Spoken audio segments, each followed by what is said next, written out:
No grabé la vez pasada. Como fue así, una cosa accidentada, porque yo no sabía que iba a haber, ni siquiera sabía que iba a haber reunión, ni lo grabé.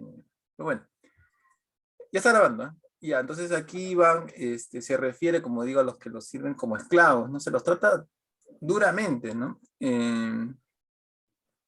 Como yo también un poco para que baje la guardia el primo, ¿no? Ah, y aquí es donde inicia este baile bueno, esta máscara pues es espectacular, ¿no?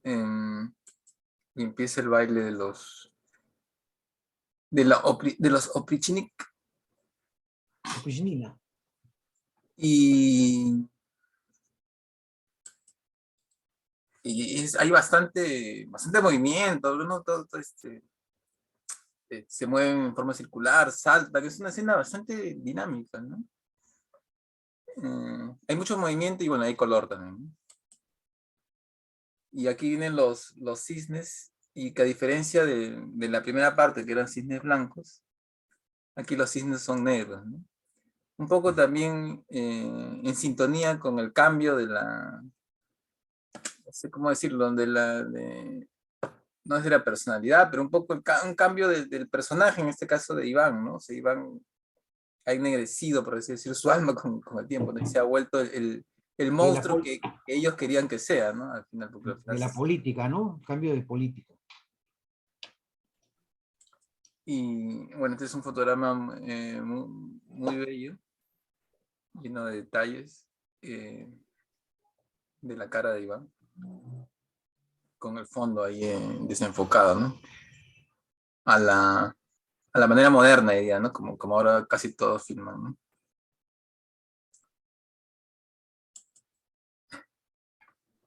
Y bueno, aquí vemos que Iván ya lo ha hecho vestido de rey al primo, y le está diciendo de que debe guiarlos, ¿no? Como todo buen... Y incluso hace estos movimientos con el brazo, ¿no? Eh, que se ve muy bien, ¿no? En este actor, en Nicolai Cherkasov, ¿no? Que le dice, todo rey debe mostrar, pues, ¿no? Su autoridad y debe guiar a su pueblo, ¿no? Un poco de clases ahí le podrían dar a Pedro Castillo, ¿no? Bueno, en verdad es difícil ser líder, ¿no? O sea, en parte para ser líder hay que nacer, ¿no? Y tienes que nacer y también tienes que querer serlo, ¿no? Había creo una frase, no me acuerdo, creo que es de Sartre, que decía, yo no puedo mandar porque a mí no, lo estoy parafraseando mal, pero creo que decía algo así como que él no podía mandar porque él tampoco podía obedecer, ¿no? O sea, no le nacía mandar porque al mismo tiempo no le gustaba obedecer, ¿no? Bueno, entonces el líder siempre tiene que guiar, ¿no?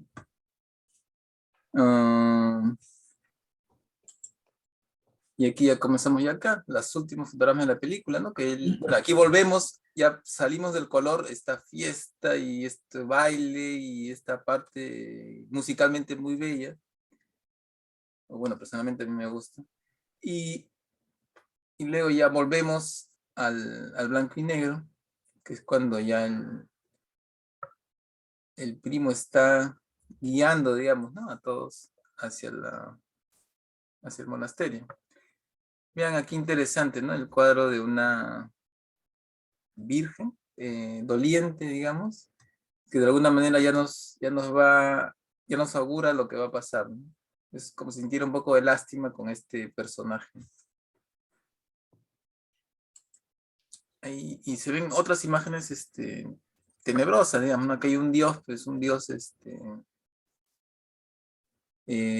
bueno, pues que no está radiante y feliz, ¿no? Sino que es un dios severo.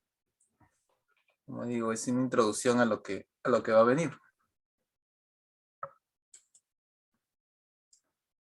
Vean, aquí otra vez Einstein, como vimos en la primera parte, vuelve a hacer uso de las sombras, ¿no? Raúl, una cosa. Dime. Es importante esto que está señalando de las pinturas. La cultura rusa es una cultura muy pictórica. Todo lo pintan, ¿ya? Y hay un diálogo entre las escenas y las pinturas, que sería bueno después, ¿no? Hacerle una lectura, porque es interesante. Y hay un juego también entre las sombras, como tú dices, y la pintura que hay ahí, ¿no? Sí, me has hecho acordar que, bueno, si vieron Andrei Rublev, que trata sobre un pintor, pues, ¿no? Un pintor ruso. Y, y Rublev se negaba a hacer pinturas que asustaran al pueblo, ¿no? O sea, que él no quería asustar a la gente, lo que él decía. No le parecía moral, decía él, ¿no? ¿Por qué hay que asustar a la gente llenándola pues de infiernos y de fuego y de cosas así, ¿no? Entonces sospecho que Rublev no hubiera estado de acuerdo en pintar algo como esto, por ejemplo, ¿no? O esos dioses, o esos Jesuses feroces que vimos en la primera parte, ¿no? Esos rostros de Jesús, bien, que inspiraban temor en realidad, ¿no? Más que devoción. Bueno, entonces aquí vemos otra vez Einstein jugando con las sombras, haciendo uso de las sombras, y bueno, aquí es donde vemos que llega el que estaba oculto y que tenía la misión de asesinar a Iván, ¿no? Entonces aquí lo apuñala. Y bueno, una vez apuñalado aparece la madre, ¿no? Como le dije aquí, ya mencioné en la primera parte, qué buena es esta actriz, ¿no? O sea, esa cara, por Dios, o sea, y comparada con cómo ella es en la vida real, digamos, ¿no? Con las fotos que ella tiene, que en su cara no mata ni una mosca, aquí pues es una cara ferocísima, ¿no? Eh, casi a, bueno, no sé, la ferocidad de un orangután en ira, pareciera, ¿no? Una cosa así. Bueno, aquí dice que Iván ya está muerto, incluso lo pisa, ¿no? La bestia está muerta. Y aquí ocurre una de las escenas que hay científicos que dicen, bueno, que generalmente el texto que aprendemos se nos olvida, ¿no? Pero en cambio la imagen es muy poderosa. Y esta película yo la he visto de niño. Y yo de niño y siempre he recordado esta imagen, ¿no? Que era la imagen cuando Iván iba apareciendo desde lejos y iba avanzando, ¿no? Siempre se me quedó grabada esa parte de la imagen. Bueno, Einstein siempre en eso es un maestro, ¿no? En trabajar el encuadre y, bueno, trabajar los elementos del encuadre, ¿no? Bueno, aquí Iván va de a poquitos apareciendo, acercándose a la cámara. Y al principio la madre lo toca como si, con la creencia, ¿no? Que había antes, ¿no? De que podía aparecer un muerto, ¿no? Entonces lo tocas como a ver si es real o no, ¿no? Actualmente ahora ya nadie cree en eso, ¿no? Pero antes sí. Cuando digo antes me refiero a hace 30 años, quizás todavía la gente creía más en los muertos. O en las apariciones. Eh,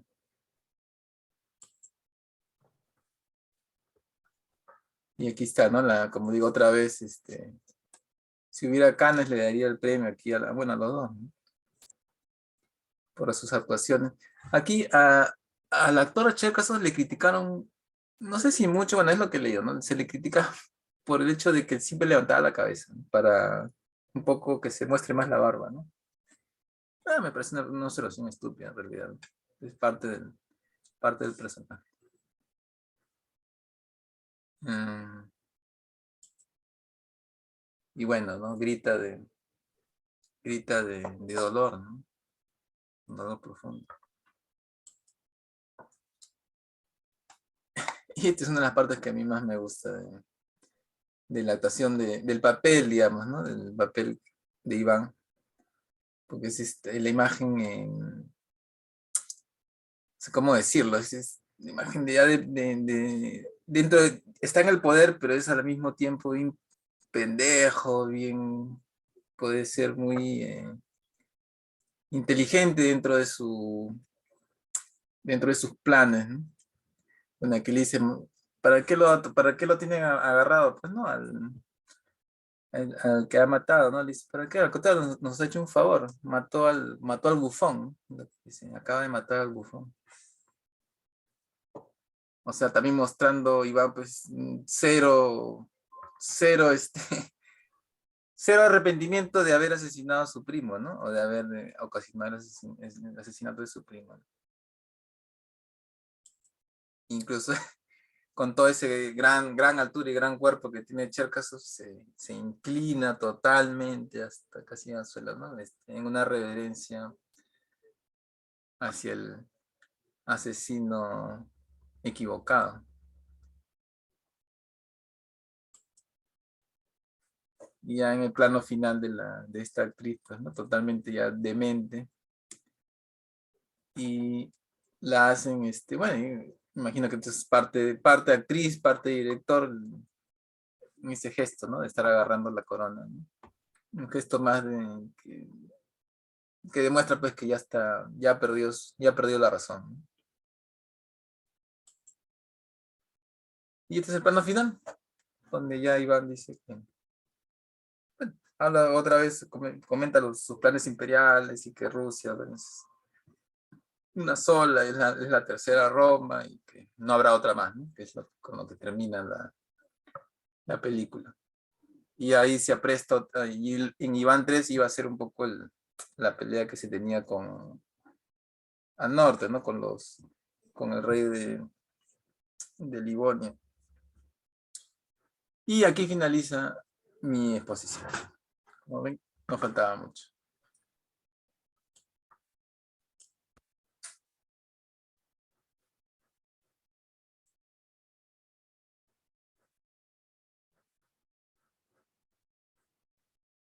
Sigo compartiendo mi pantalla, ¿no? Tengo que dejar de compartir pantalla. Ah, no. ¿Qué pasa en Iván 3? Ahí les pasé el link. En Iván, no, es una escena muy corta, ¿no? Bueno, no, creo que se destruyeron algunas otras escenas, pero es la que quedó, ¿no? Se ve que ya se ve parte bueno, en la escena de Iván 3, la que se tiene recuperada, se tienen algunos, uno de los generales, por así decirlo, del rey de Livonia, ofrece sus servicios a Iván, ¿no? O sea, ofrece traicionar al rey de Polonia, de Livonia, bueno, esa zona. Y se ofrece a los servicios de Iván, Iván no le cree y lo encarcela. Se burla de él primero y después lo encarcela, ¿no? Iván está en el esplendor de su gobierno, digamos, está rodeado de la Prichinica. Y bueno, y encarcela a este hombre. Y ahí termina la escena, es la única escena recuperada, ¿no? de Iván 3.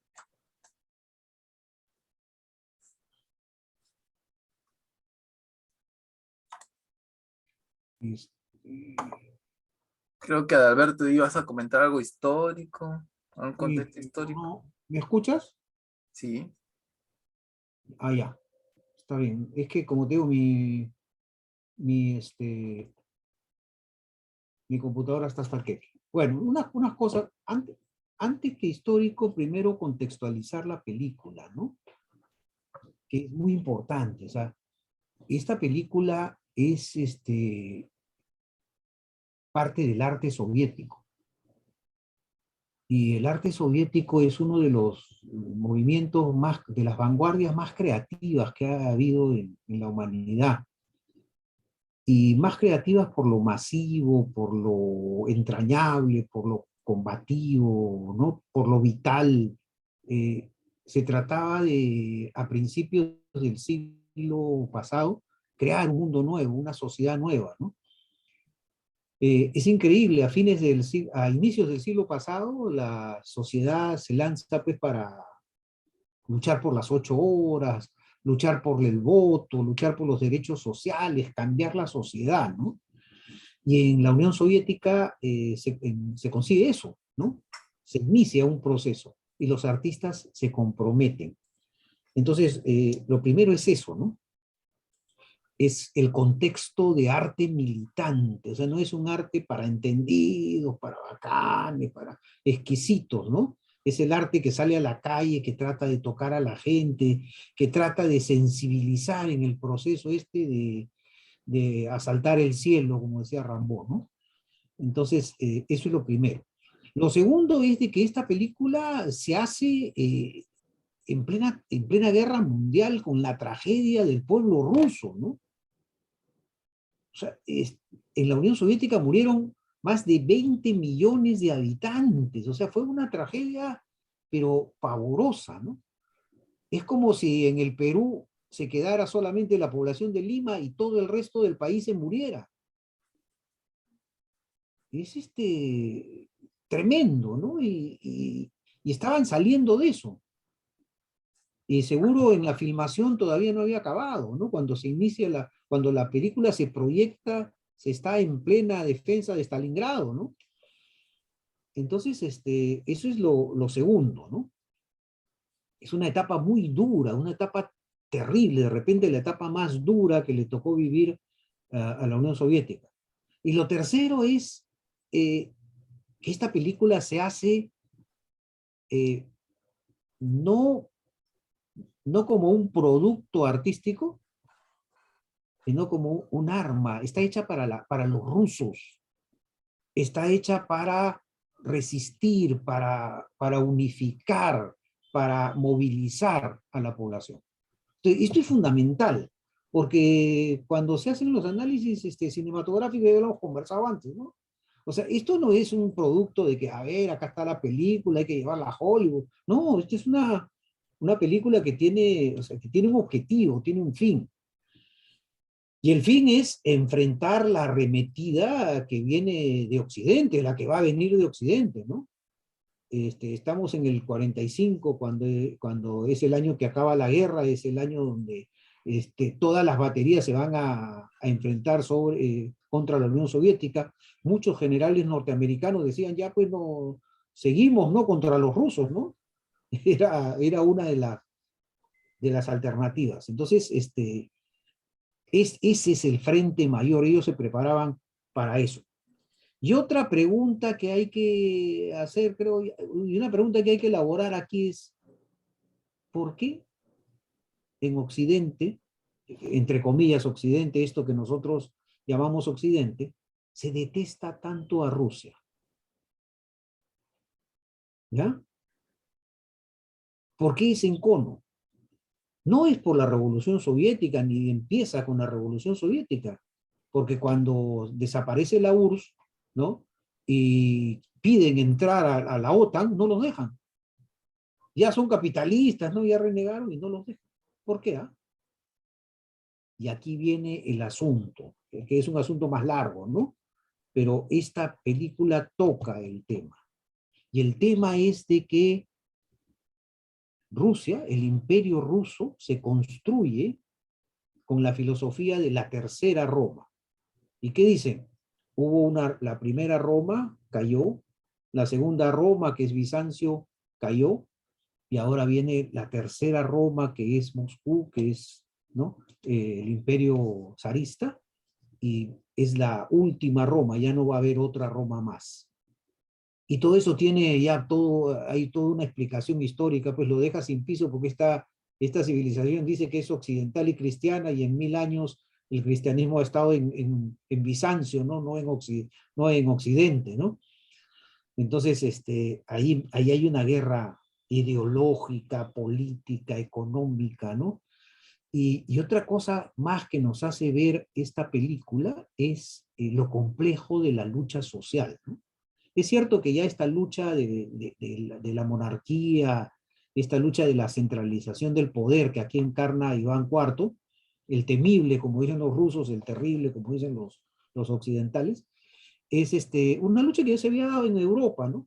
Contra el poder feudal. Los boyardos son más o menos señores feudales que tienen que ser arrasados, como se ha hecho antes, ¿no? En otros sitios para construir el poder centralizado, ¿no? Este, Eso, ¿no? Pero es complejo. ¿Por qué? Porque no son solamente los boyardos, es la iglesia, es el poder político, son otros grupos de nobles, es entender la complejidad del poder. Porque es fácil decir Iván, ¿no? Es como decir la dictadura de Fujimori. Pero si nosotros decimos la dictadura de Fujimori y Montesinos, la comprendemos un poquito mejor.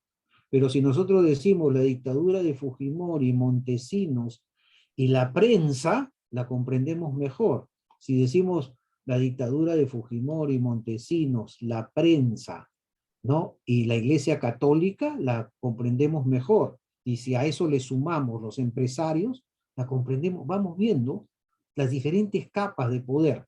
Y esta es una película en donde se enseñaba, ¿no?, a la población al ver esto precisamente, la complejidad del poder y su lucha, ¿no? Son algunas cosas que son más complejas porque no hay conocimiento de la historia fuera del conocimiento muy superficial que hay de la historia de Occidente, ¿no? Pero sobre la historia de Rusia, la historia de los pueblos eslavos, es increíble, ¿no?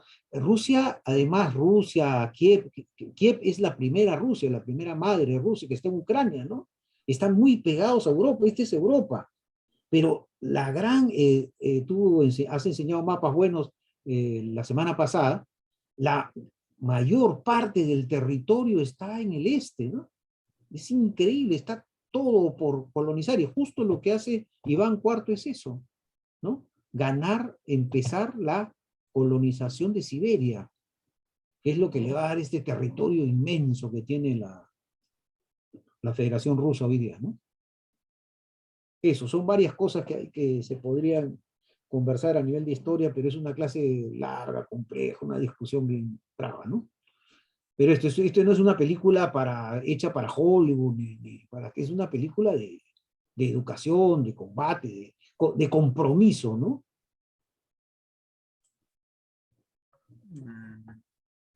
Claro, por ejemplo, hay diferencia entre bueno, así se llama, claro, como dices tú, la traducción no es exacta, ¿no? Porque es algo así como el temible, o el que es temido, ¿no? Y bueno, la tradujeron después como el terrible, ¿no? Iván el Terrible. Eh, a diferencia de Alexander Nevsky, por ejemplo, que es la película anterior, Alexander Nevsky es una película mucho más, que obviamente que le gustó mucho más a Stalin, ¿no? Porque era el héroe, pues, ¿no? Totalmente impoluto, totalmente sin errores, sin fallas. No, no, en cambio acá en Iván el Terrible sí vemos a un héroe que, bueno, lo que se diría ahora quizás un antihéroe, bueno, un héroe que con falencias, ¿no? Con debilidades, incluso se permitía la maldad, ¿no? Por así decirlo. Mm, claro, hay esas dos diferencias, dos diferencias grandes en esas dos películas, ¿no? Sí, y es la cuestión del enemigo, ¿no? Mira, acá no se ve muy claramente, pero dentro de la lucha de la URSS y lo que conoce la gente a la cual está dirigida la película, es la terrible presencia de los mongoles, de los tártaros, en el territorio ruso y en la evolución, en la formación de la nación rusa. Entonces, es bien bravo eso, ¿no? Y ahora se enfrentan a un occidente que es igual que los tártaros, ¿no? Y más bravo todavía porque tiene bombas atómicas, ¿no? Entonces, esa era la cosa. Y en esta época, la Unión Soviética no tiene la bomba atómica, ¿no? Alexander Nevsky es después de Iván el Terrible, ¿no es cierto? Antes, Antes. ¿Antes? sí, ¿En qué año es Iván el Terrible? 1944. No, me refiero en la historia. Ah, no, listo. Ya, no, sí, no, Iván el Terrible es después, sí. ¿No es cierto? Sí. Empieza con Alexander Nevsky, Nevsky, la guerra contra los caballeros teutones, ¿no? sí. Y pasamos a este segundo gran momento de la conformación de Rusia, que es Iván, ¿no? Y faltaría Pedro el Grande, ¿no? Un Claro, es poco que más cerca, el Estado moderno ruso. Iván deja este enfrentamiento y ya le saca el alma, ¿no? Y entonces sus sucesores van a vivir poco y ahí se entra en un periodo de luchas de la cual cae la dinastía y asume Pedro el Grande, que es el primero de los Romanov, ¿no? Y ya esa dinastía va a llegar hasta 1917, ¿no? Claro.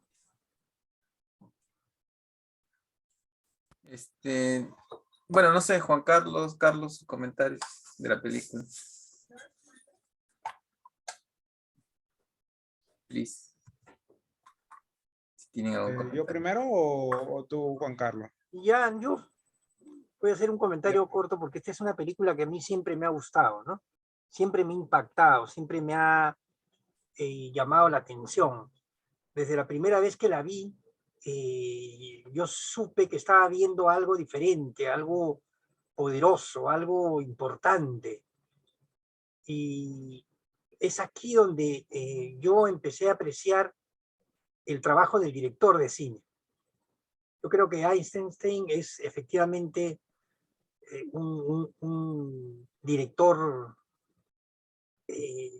central en la historia del cine, que le ha sabido dar a esta historia todas las cualidades más poderosas de la expresión cinematográfica, tanto en lo que es la puesta en escena, que es una puesta en escena muy especial y que tiene un equilibrio y tiene una misma, un mismo estilo estético que va desarrollando a lo largo de todas estas dos partes de Iván el Terrible, como el aspecto de la actuación, ¿no? La actuación es impresionante. Es todo un estilo de actuación. Es toda una forma de enfrentar al drama. Y creo que en eso realmente contribuyó muchísimo el haber escogido a Cherkasov, ¿no? Cherkasov me parece uno de los grandes actores rusos que en esta película le dio a ese Iván el Terrible el poder y la fuerza que necesitaba ya desde su mera presencia, ¿no? La presencia de Cherkasov era impresionante porque era un tipo enorme, grandazo, y además tenía un aspecto de un hombre terrible. Y sobre todo que inspiraba a la gente. O sea, cuando tú ves a Cherkasov te das cuenta que estás frente a un líder, estás frente a una persona que ha nacido para comandar a un pueblo. Y todo el aspecto visual, evidentemente ligado, como decía Alberto, a esa gran historia pictórica rusa, le da pues a Iván el Terrible esa característica tan singular. Además, la ha trabajado Eisenstein como un artista ruso. Los rusos son muy meticulosos, son muy perfeccionistas. Y para Eisenstein, a mí me parece, la gran batalla que dio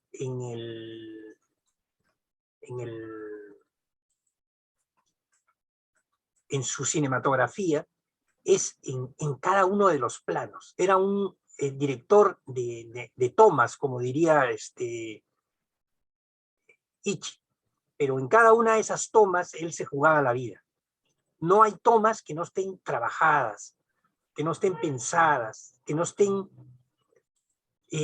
armadas de una manera tan fina y sugestiva que tú puedes observar la diferencia. No era que apareciera, él no representaba una historia, él hacía de otra manera, ¿no?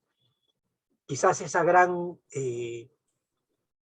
escuela de los íconos rusos la llevan en la sangre ellos y saben convertir cada toma en una especie de ícono. Y a mí eso desde el inicio, desde la primera vez que la vi, me llamó muchísimo la atención. Y eso es algo que es muy difícil en el día de hoy, ¿no? Es muy difícil, inclusive habiendo más facilidades que en la época de Eisenstein. porque sin embargo, a pesar de tener los retos compositivos y de estructuración de la imagen,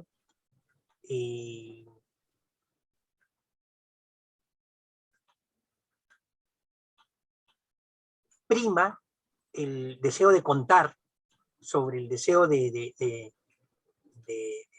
mostrar de una manera distinta. Entonces, yo creo que ahí está el gran valor de Iván el Terrible, ¿no? Yo creo que es una película que no ha envejecido, es una película que se mantiene actual, que se mantiene viva, que se mantiene poderosa, y es como el otro lado de la moneda del acorazado de Potemkin, ¿no? El acorazado de Potemkin, sí, lo que prima es el acontecimiento y el evento dramático. En cambio acá es otra cosa lo que se mueve debajo de toda esta epopeya de Iván, ¿no? Iván simboliza el pueblo ruso que viene luchando desde generaciones para poder existir como una nación libre. En el caso del acorazado de Potemkin era esos proletariados, ese proletariado o esos marineros que se levantaron, ¿no? Y yo creo que en el caso de Iván es mucho más poderoso, ¿no? Pero igual las dos películas son maravillosas. Bueno, eso por el momento. Para la grabación. Ya está. Dale, Carlos. Bueno, yo quería comentar primero lo de el tema del montaje. El tema del montaje. Y bueno, también a propósito de ¿cómo se llama? Eso es lo que también mencionaba, pues, Juan Carlos, sobre, a propósito de la comparación entre, por ejemplo, el acorazado Potemkin y esta película, pues, ¿no? Entonces, hay una gran diferencia ahí entre formalmente hablando, ¿no? El tipo de película, o más bien el tipo de intención que quiere realizar Eisenstein, en principio, ¿no? Querer hacer un cine, pues, coral, un cine,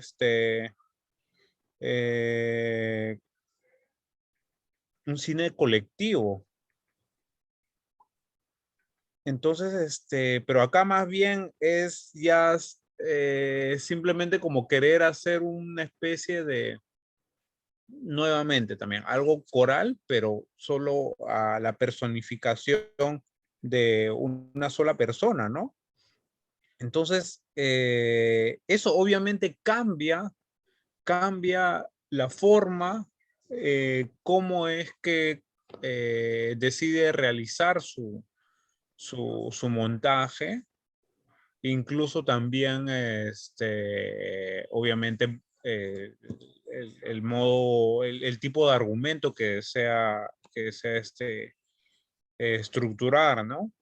En el montaje, por ejemplo, yo siento, ¿no? Que en esta película no hay esta agilidad de, por ejemplo, los cortes, ¿no? Que se hacen así como que muy, muy rápidos y que prácticamente como que vemos, por ejemplo, me parece que en la escena de la coronación, ¿no? Cuando comienzan a hacer estos primeros planos de gestos de las personas que rodean al protagonista principal. Eso, por ejemplo, es muy, muy frecuente en las primeras películas de Eisenstein, porque al ser en esos casos el proletario, el protagonista principal, entonces por lo tanto Einstein se ve exigido en querer hacer primeros planos al colectivo en sí, no solamente un plano general, ¿no? Sino algo así como eh, crear una secuencia en donde todos tienen de alguna forma un momento en solitario, ¿no? Un momento en donde cada uno tiene una importancia al igual que el resto, ¿no? Pero obviamente esto no es tanto así, porque el centro más bien que estamos viendo es el de solamente un protagonista, ¿no?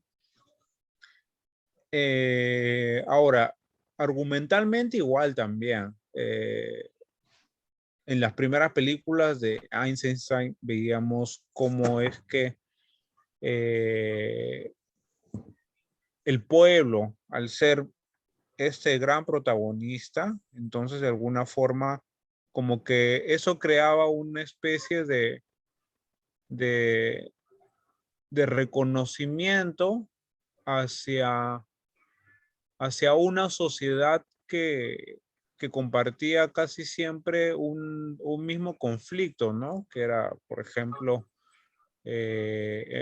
primero, ¿no? Esta lucha de clases y después lo que fue la revolución y después lo que fue la reestructuración de la Unión Soviética, ¿no?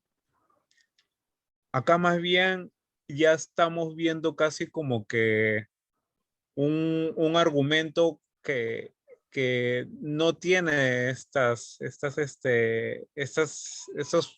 perspectivas como que de, de conceptos o críticas sociales, ¿no? Eso más bien está como que, claro, si es que lo relacionamos a la coyuntura, entonces eso se podría decir que no está muy, no es muy sugerido, ¿no? Perdón, es sugerido, pero no llega a ser como que el primer plano. Acá más bien el conflicto llega a ser como que esta especie de, de tortura que tiene el protagonista, ¿no? En principio de reconocer pues a esos enemigos como los boyardos, ¿no? Y luego de ahí quedarse en un estado de soledad que además está pues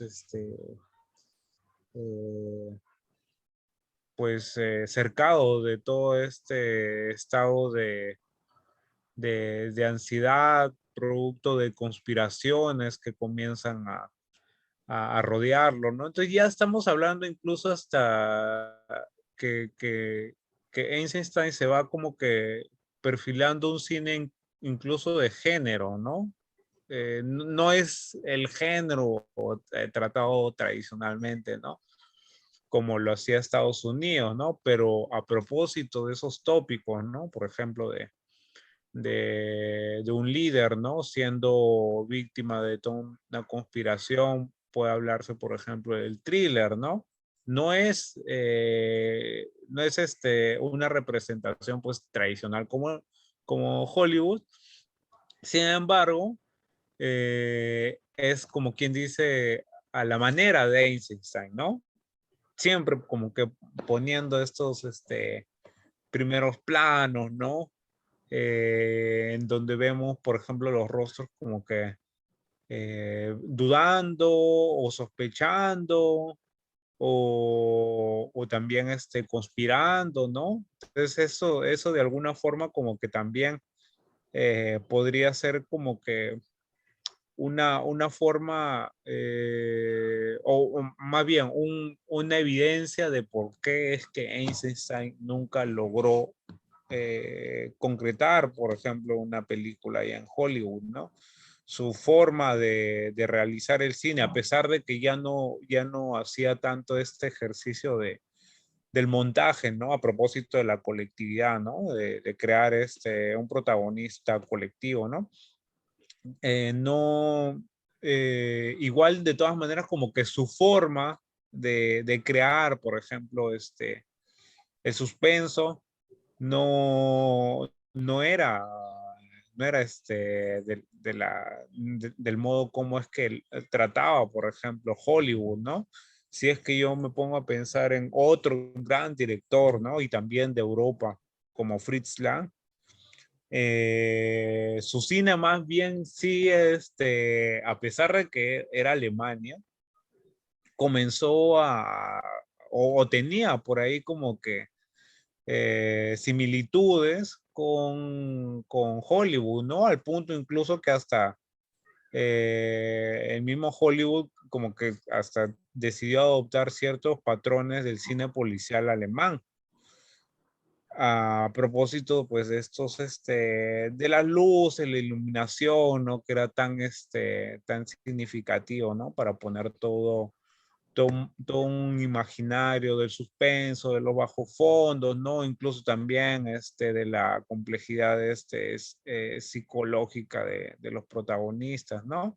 Pero sin embargo, con Eisenstein no hay, no, no reconozco algún tipo de enganche o similitud, de inspiración o incluso también influencias que tuvieron en ese entonces o incluso hasta el día de hoy, tal vez en Estados Unidos, ¿no? El cine soviético y el cine de Hollywood como que de alguna forma siempre han estado cada uno por su lado, ¿no? Tal vez más adelante por la década del 40, como que algunas películas soviéticas comenzaron a adoptar cines de género, como que romances, musicales, todo eso. También su forma incluso desde el montaje hasta también los temas, ¿no? Que cogían, ¿no? Incluso los conflictos que desarrollaban, eran propios del cine soviético, ¿no? Mientras que en los musicales de Estados Unidos se hablaba mucho del ocaso de los artistas, ¿no? Que subían al estrellato, pero a la vez caían en las drogas o el alcohol. Los musicales soviéticos eran más bien, por ejemplo, personas del campo que cantaban mientras hacían pues cosas obviamente eh, estas ideas, pues, ¿no? De querer entablar más las normativas propias del comunismo, ¿no? Donde la gente se comprometía a poder desarrollar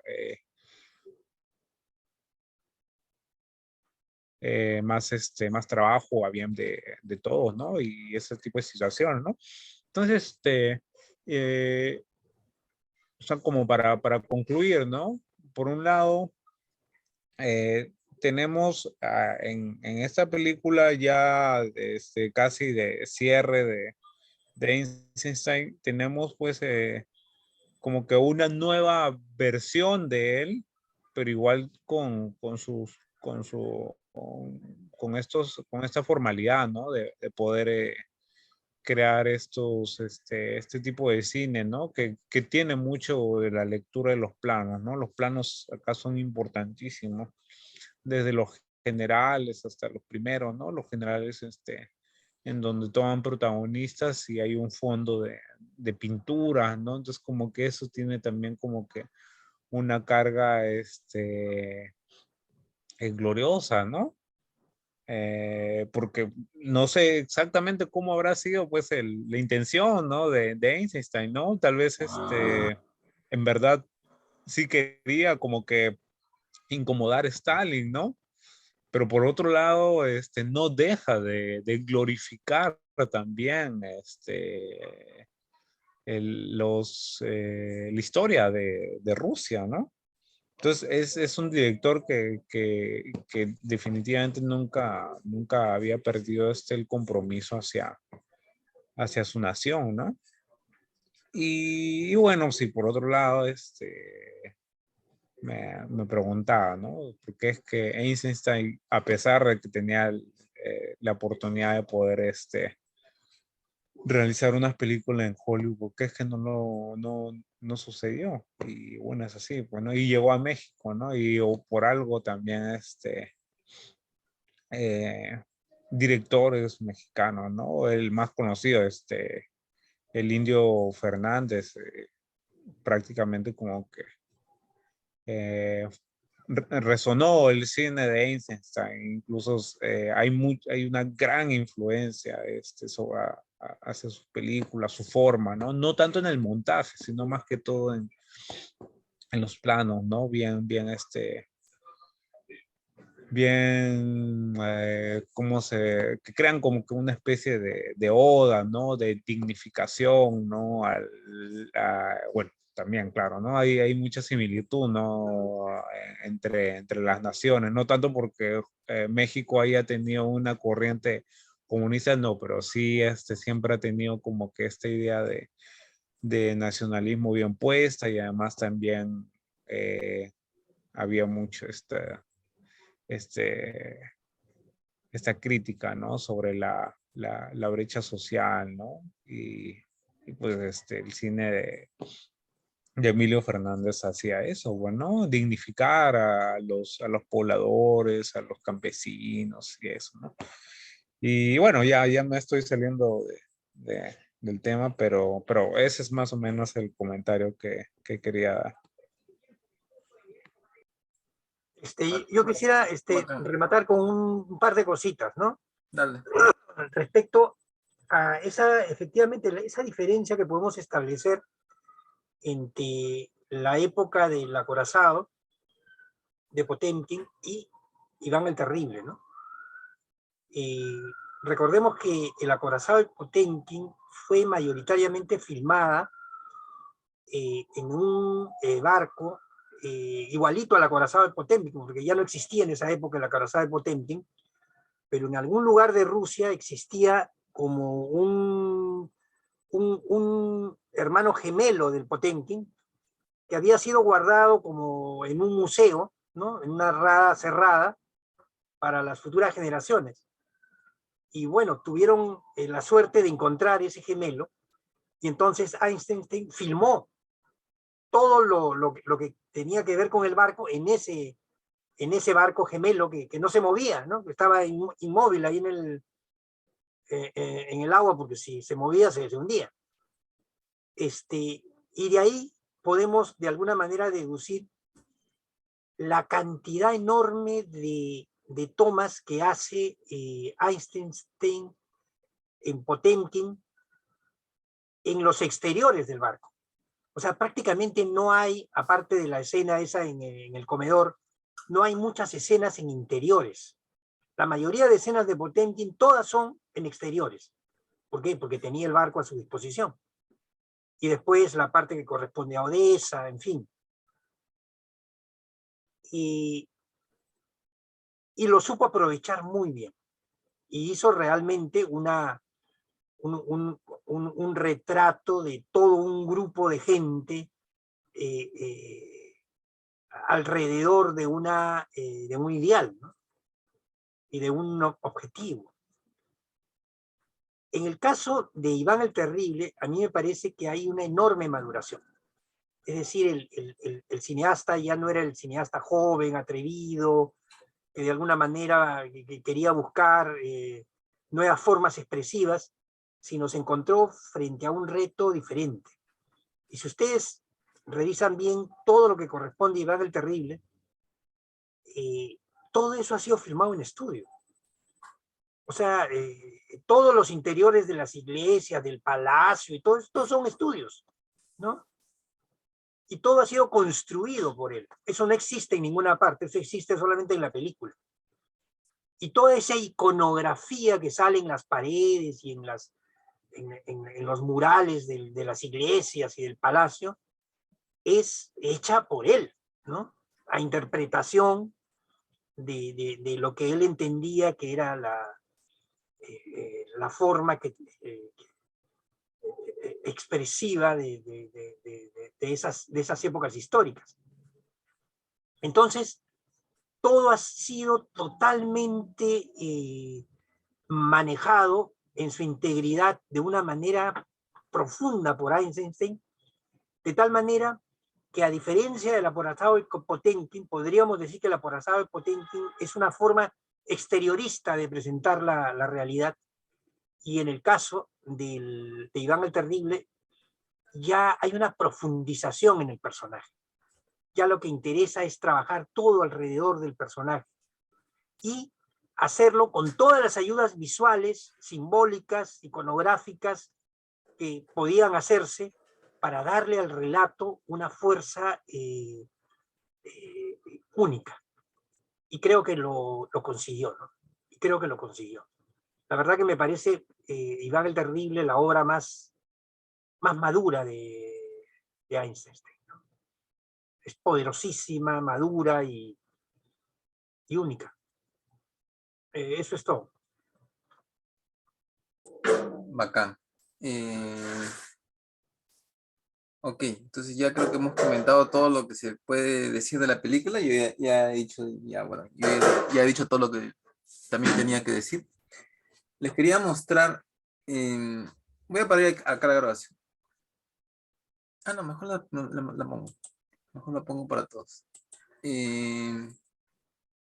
Quiero mostrar, ¿dónde está? Acá estás. Ya.